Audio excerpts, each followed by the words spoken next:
Today we're going to take a look at another line integral. You'll notice that the expression we're integrating actually has three variables in it, this x, y, and z.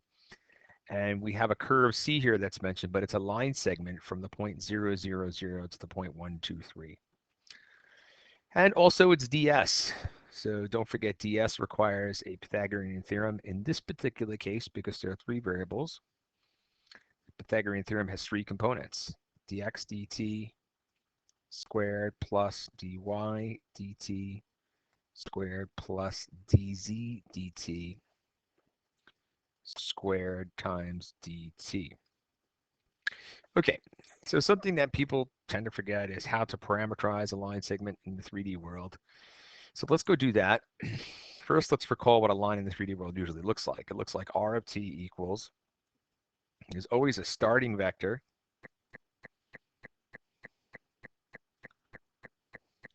plus some scalar t, which is allowed to vary through the real numbers, times a direction vector.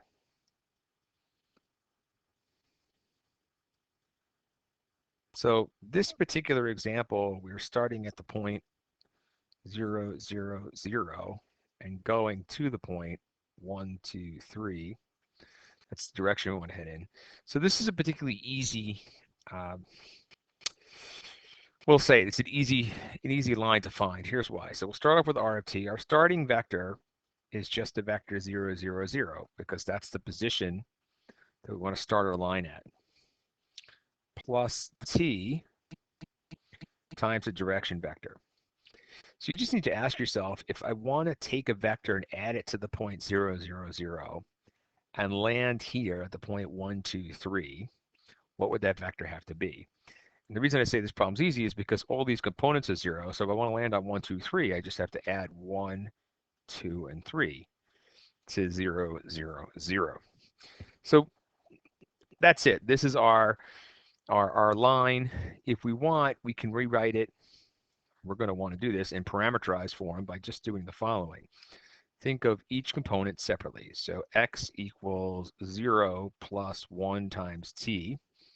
That's 1 times t coming right from here. If we want, we can just write instead x equals t. Y equals 0 plus 2 times t. That 2 times t is coming from this 2 multiplied by t. And that's going to give us y equals 2t. And then finally, z, oops, let me fix that, sorry. Z is equal to 0 plus 3t. So that's just going to be z equals 3t. That 3t is coming from this 3 times that t. And this here is your parameterized form of your line. Now the question is, what values of t do you want to use? Well, I think you can tell just by inspection that if t were 0, for example, if I plug 0 in all these places, 0, here, here, and here, I would get x equals 0, y equals 0, and z equals 0. What I need to have happen now is I need to pick a value of t, so when I plug it in, I land at the point here, 1, 2, 3, because that's where this line segment is supposed to end. But even that's not that bad in this case because you can just tell if t were 1, so get rid of the 0, put a 1 here. If I put 1 in all these locations, if I put a 1 in t, that would be 1. If I put a 1 in 2t, that would be 2, and a 1 in 3t, that would be t. That'd be 3. So t is going to get all the way up to 1. And that's it. So now we have our lines parameterization, and we're ready to start to work on this integral.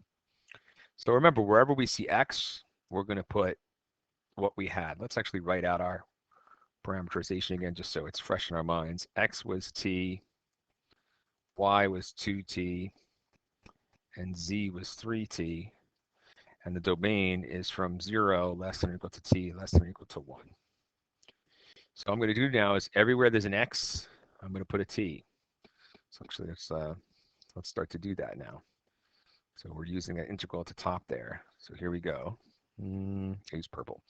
So integral t, e, and y is 2t,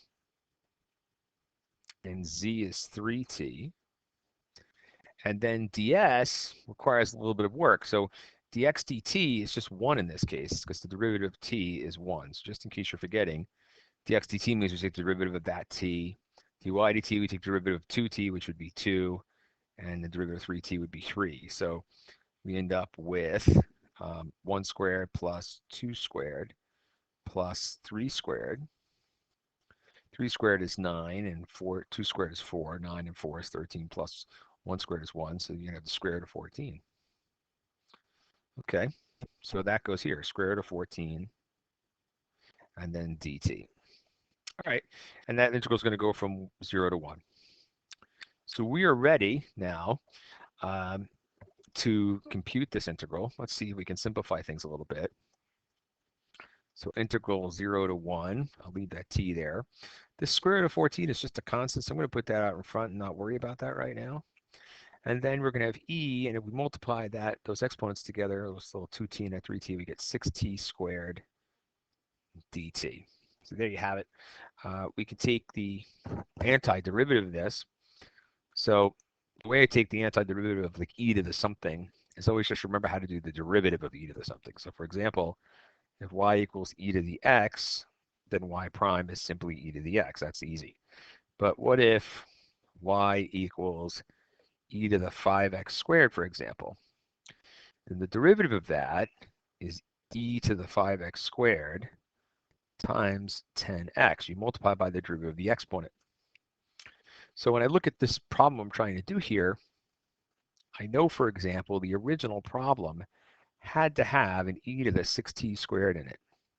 Because when I take the derivative of e to the something, if I look over here on the right, that you get a copy of the thing you started with, and then you just multiply by the derivative of the exponent. So this must have been here. Now, if I were to take the derivative of 6t squared, so let's go over on the side for a minute here, e to the 6t squared, if I took the derivative of that, it would become e to the 6t squared times 12t. So there'd be a 12 that would show up. But you'll notice in this integral up here, there's no number in front of t. There's certainly no 12. So what does that mean? Well, there must have been a 1/12 here. So when that 12 shows up, the 12 and a 1/12 multiply to 1. That's it. Let's not forget our rad 14. Let's bring that down. And then we just want to evaluate this thing from 0 to 1. So we're almost there. Should be pretty quick now. So rad 14 over 12 times e to the 6t squared, evaluated from 0 to 1. If we plug 1 in first, 1 squared, we'll plug 1 in here, right? So 1 squared is 1 times 6 is 6, so you get e to the 6th, minus, if I plug in 0, 0 squared is 0 times 6 is 0, e to the 0 is 1. And so you get that thing multiplied by rad 14 over 12. I guess that's an acceptable way to write it. That's as good as anything. If you want, you could distribute that thing across. Okay, that's it. This problem's done. I think the only thing I'm going to do is I'm just going to make a quick comment. This problem was nice in a sense because the line segment we were given started at 0, 0 and went to the 0, 0, 0 and went to the point 1, 2, 3. I just want to quickly show you what would have happened, for example, if we started a point like, say, 2, 1, 5, and we went over to a point like 7, 4, 1. So let's say that were the line segment you were trying to parameterize. So what would you do? Well, you start to write R of t, and it's always going to have a starting position. So the starting position is still 2, 1, and 5. It's this point we're starting at, plus t times a direction vector. So we're ready here, just a little bit of thinking. If we want to go from 2 over to 7, then we must have gone up by 5. If we want to go from 1, let's use a different color now. If we want to go from 1 over to 4, we must have been up 3. And then finally, if we want to go from 5 down to 1, then we must have gone down 4. So that's it. That's actually your direction vector, 5, 3, -4. The last thing, of course, is to determine a domain for t. So you can tell right away, for example, if t were 0, then I put 0 in here. This whole product would become the vector 0, 0, 0. And when you add it to the 0.215, you get 215. So that's good. And then if I want to land over here at the 0.714, I need to add a full version of that vector. I need that vector one time. So that means that t must be 1. And if you want, you could plug in 1 and see what happens. So let's say you did that. You'd have 215 plus 1 times 5, 3, negative 4. So you get 215 plus 5, 3, negative 4. And when you know it, you get 7, 4, and 1, which is exactly what you wanted. So now you have your domain as well. Okay, so how can you write this in parameterized form? You just do each component one at a time. So for example, x is equal to 2 plus 5t.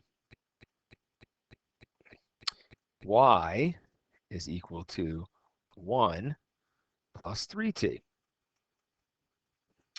And then z is equal to 5 minus 4t.